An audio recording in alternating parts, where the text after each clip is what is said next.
Assalamualaikum warahmatullahi wabarakatuh. Alhamdulillahirrabbilalamin wa bihi nasta'in ala umuri dunya waddin. Wassalatu wassalamu ala asrofil anbiya'i wal mursalin wa ala alihi wa sahbihi ajmain. Amma ba'du.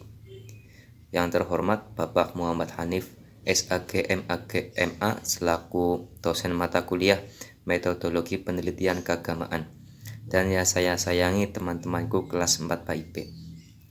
Perkenalkan, saya di sini selaku moderator dari kelompok 4 yang beranggotakan Mas Muhammad Zulfan Hidayat, Mas Muhammad Ansori yaitu saya sendiri, Mbak Mufidatu Solihat, dan Mbak Mufti Nur Sabitah. Kelompok kami akan membawakan materi yang berjudul Pendekatan Sosiologi dalam Penelitian Keagamaan. Materi yang pertama akan dibawakan oleh saya sendiri, yang berisi pendahuluan. Secara sederhana, sosiologi dapat diartikan sebagai ilmu yang menggambarkan tentang keadaan masyarakat lengkap dengan struktur, lapisan, serta berbagai gejala sosial lainnya yang saling berhubungan. Dengan ilmu ini, suatu fenomena dapat dianalisa dengan menghadirkan faktor-faktor yang mendorong terjadinya hubungan tersebut, mobilitas sosial, serta keyakinan-keyakinan yang mendasari terjadinya proses tersebut. Sosiologi dapat dijadikan sebagai salah satu pendekatan dalam memahami agama. Hal demikian dapat dimengerti karena banyaknya bidang kajian agama yang baru dapat dipahami secara proporsional dan lengkap apabila menggunakan jasa dan bantuan sosiologi. Tanpa ilmu sosial, peristiwa-peristiwa tersebut sulit dijelaskan dan sulit pula dipahami maksudnya.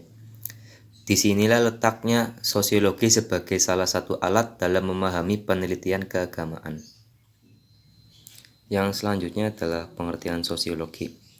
Secara etimologi, sosiologi berasal dari bahasa Latin yang terdiri dari kata socius yang berarti teman, dan logos yang berarti berkata atau berbicara tentang manusia yang berteman atau bermasyarakat. Secara terminologi, sosiologi adalah ilmu yang mempelajari struktur sosial dan proses-proses sosial termasuk perubahan-perubahan sosial. Adapun objek sosiologi adalah masyarakat yang dilihat dari sudut hubungan antara manusia dan proses yang timbul dari hubungan manusia dalam masyarakat. Dapat disimpulkan, sosiologi adalah kajian ilmiah tentang kehidupan sosial manusia yang berusaha mencari tahu tentang hakikat dan sebab-sebab dari berbagai pola pikir dan tindakan manusia yang teratur dapat berulang. Materi yang selanjutnya akan dibawakan oleh Mas Zulfan, kepadanya saya persilakan. Terima kasih kepada moderator yang telah mempersilahkan saya untuk menjelaskan materi. Untuk materi selanjutnya yaitu tentang signifikansi dan kontribusi pendekatan sosiologi dalam penelitian keagamaan. Yang pertama, pendekatan sosiologi dalam penelitian keagamaan kegunaannya sebagai metodologi untuk memahami corak dan stratifikasi dalam suatu kelompok masyarakat, yaitu dalam dunia ilmu pengetahuan. Makna dari istilah pendekatan sama dengan metodologi, yaitu sudut pandang atau cara melihat atau memperlakukan sesuatu yang menjadi perhatian atau masalah yang dikaji.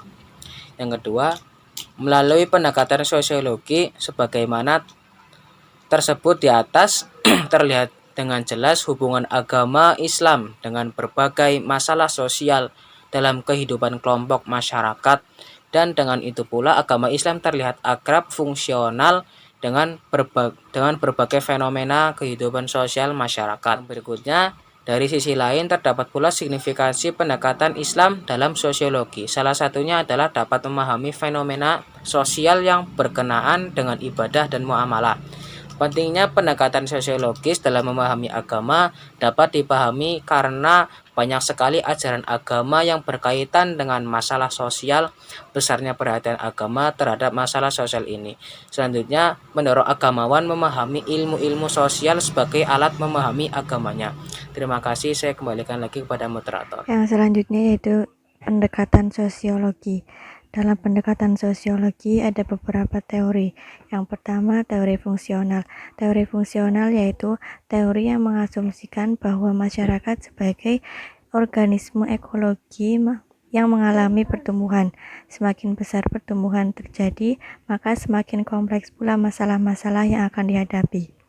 Yang kedua, teori interaksionisme, yaitu teori yang mengasumsikan bahwa dalam masyarakat pasti ada hubungan antara masyarakat dengan individu atau antara individu dengan individu yang lain.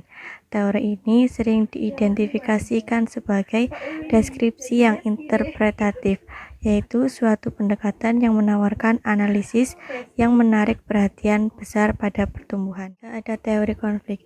Teori konflik yaitu teori yang mengasumsikan bahwa setiap masyarakat mempunyai kepentingan dan kekuasaan yang merupakan pusat dari segala hubungan sosial.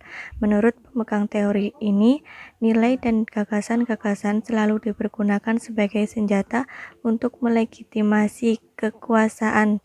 Teori-teori yang berhubungan dengan pendekatan sosiologi adalah teori-teori perubahan sosial, yaitu teori evolusi, teori fungsional struktural, teori modernisasi, teori sumber daya manusia, teori ketergantungan, dan teori pembebasan. Metode penelitian sosiologi keagamaan. Dalam penelitian sosiologi, menurut Kahmat, umumnya digunakan 4 bentuk penelitian, yakni deskriptif, komparatif, dan eksperimental. Eksplanatori, sedangkan menurut Supar dan selain metode itu, ada metode lain yaitu eksplanatori, fungsionalisme, studi kasus, survei, dan historis komparatif. Metode deskriptif, yaitu suatu metode penelitian tentang dunia empiris yang terjadi pada masa sekarang. Tujuannya untuk membuat deskripsi, gambaran atau lukisan secara sistematis, faktual, dan akurat mengenai fakta-fakta, sifat-sifat, dan hubungan antar fenomena yang diselidiki. Komparatif adalah sejenis metode deskriptif yang ingin mencapai jawaban mendasar tentang sebab, akibat, analisis faktor-faktor, atau penyebab terjadinya atau munculnya suatu fenomena. Jangkauan waktunya adalah masa sekarang. Metode eksperimental adalah suatu metode pengujian terhadap suatu teori yang telah mapan dengan suatu perlakuan baru. Pengujian suatu teori dari ilmuwan yang telah dibuktikan oleh beberapa kali pengujian bisa memperkuat atau memperlemah teori tersebut. Metode eksplanatori adalah metode yang bersifat menjelaskan atas jawaban dari pertanyaan mengapa dan bagaimana, sehingga lebih mendalam daripada metode deskriptif yang hanya bertanya tentang apa, siapa, dan di mana. Metode ini termasuk bagian dari metode. Terima kasih kepada yang telah bertugas membawakan materinya dengan sangat baik. Mungkin hanya sampai ini materi yang kami sampaikan. Kurang lebihnya mohon maaf. Wassalamualaikum warahmatullahi wabarakatuh.